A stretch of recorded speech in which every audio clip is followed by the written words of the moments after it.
नमस्कार साथियों, बेल्ट्रॉन से जितने भी कैंडिडेट एग्जाम दिए थे, देखेंगे सूचना प्रौद्योगिकी विभाग की ओर से ऑफिशियल पत्र जारी किया गया। अभी देखेंगे तो 212वां बजट सत्र अभी शुरू है और लगातार ये 23 फरवरी तक चलेंगे। और इसी के दौरान जो अभी बिहार विधानसभा सत्र में अशोक कुमार जो माननीय सदस्य थे, वो आप लोग की बात रखे थे और उसका जो तारांकिक प्रश्न में उत्तर आई हुई है द्वितीय पैनल को लेकर के मंत्री क्या कुछ कही है, इस वीडियो को आप ध्यान पूर्वक देखेंगे। जो भी बेल्ट्रॉन में एग्जाम दिए थे और द्वितीय पैनल की मांग कर रहे हैं और जो भी छात्रों के साथ टाइपिंग में गलती हुआ है या अंग्रेजी हिंदी में आप लोग का जो सिलेक्शन नहीं कर पाए, अन्य सभी सवालों का जवाब जो आई हुई है मंत्री की ओर से, सबसे पहले इसे आप ध्यान से समझिए। उसके बाद आगे समझ लेंगे जो द्वितीय पैनल की मांग कर रहे हैं आप लोग, तो मंत्री की ओर से जो जवाब आई हुई है तो कहाँ तक ये सही है, इसके बारे में हम आगे चर्चा करेंगे।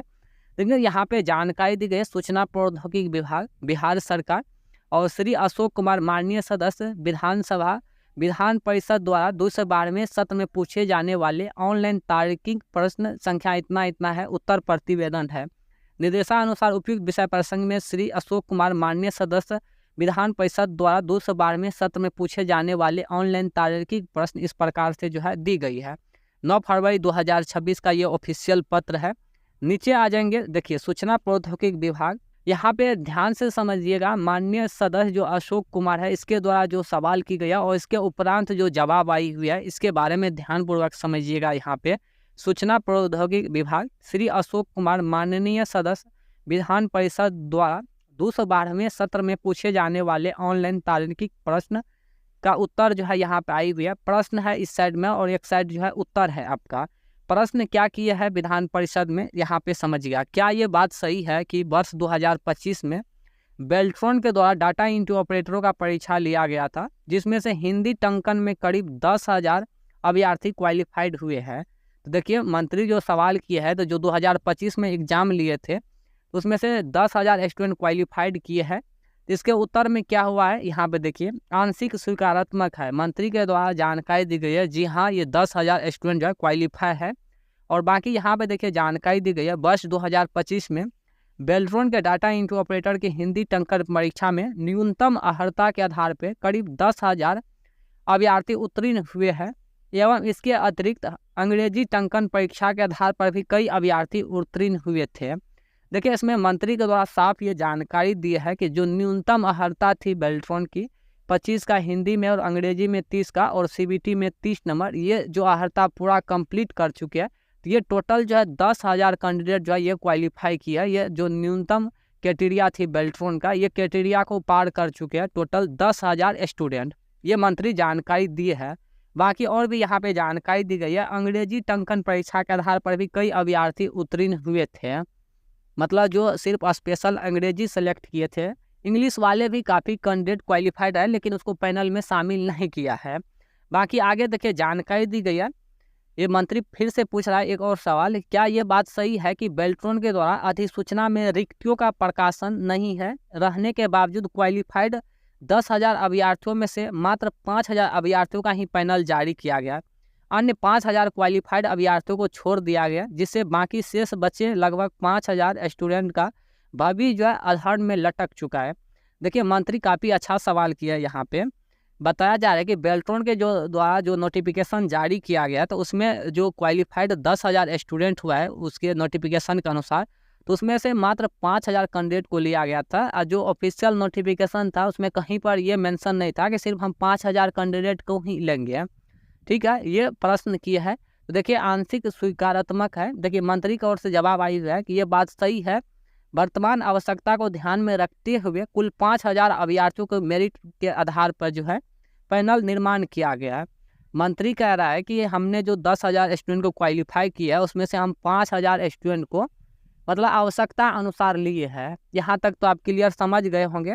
बाकी आगे यहाँ पे देखिए फिर से मंत्री एक और सवाल किए हैं, यदि उपरोक्त खंडों के उत्तर स्वीकारात्मक है तो क्या सरकार जितने भी बाकी बचे क्वालिफाइड अभी 4,808 या जो शेष इंग्लिश के कैंडिडेट होंगे तो सभी मिलाकर के उन सभी का द्वितीय पैनल जारी करना चाहती है, यदि हाँ तो कब तक और नहीं तो क्यों, इसके बारे में यहाँ पे क्लियर समझ लीजिए। मंत्री की ओर से जो जवाब आई हुई है, देखिए इसने साफ यहाँ पे कर रही है कि न्यूनतम अर्हता के स्तर पर अन्य उत्तीर्ण अभ्यर्थियों के लिए द्वितीय पैनल जारी करने का प्रस्ताव विचाराधीन नहीं है।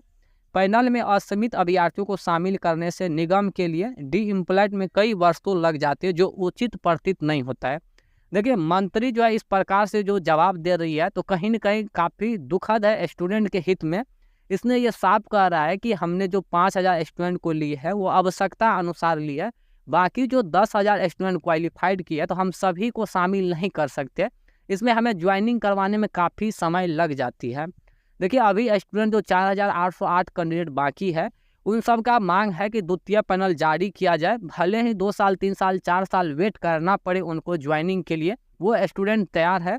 बाकी जो उनका हक है, जो न्यूनतम क्राइटेरिया को पार किया है और जो पैनल की बात हुई थी उस क्राइटेरिया को जो है स्टूडेंट पूरा किए है, ये अस्वीकारात्मक है। जो इस प्रकार से जो है मंत्री जवाब दे रही है कि हमने 10,000 स्टूडेंट को सिलेक्ट नहीं कर सकते, ज्वाइनिंग में काफ़ी समय लग जाती है, ये कहीं न कहीं जो है काफ़ी गलत हो रही है स्टूडेंट के हित में। ये इतने साफ कह दिया है कि हमने 5,000 स्टूडेंट की आवश्यकता थी और 5,000 को हम ज्वाइनिंग करवा रहे हैं, 10,000 स्टूडेंट को हम नहीं ले सकते हैं, इसने ये कह रही है मंत्री की ओर से। तो बाकी आपका क्या राय है, आप कमेंट सेक्शन में अवश्य लिखिएगा। आपका अधिकार है, अधिकार जो है खुलेआम यहाँ पे छीना जा रहा है, क्योंकि नोटिफिकेशन के विरुद्ध जो है आप जो भी क्राइटेरिया था वो सभी क्राइटेरिया को पूरा की है और उसके बावजूद जो है पैनल में शामिल नहीं करना, तो ये काफ़ी मनमर्जी है। इस प्रकार से जो है मतलब समझ सकते हैं मंत्री का जवाब आना काफ़ी मतलब अश्वनीय है, इस प्रकार से जवाब देनी मंत्री की ओर से।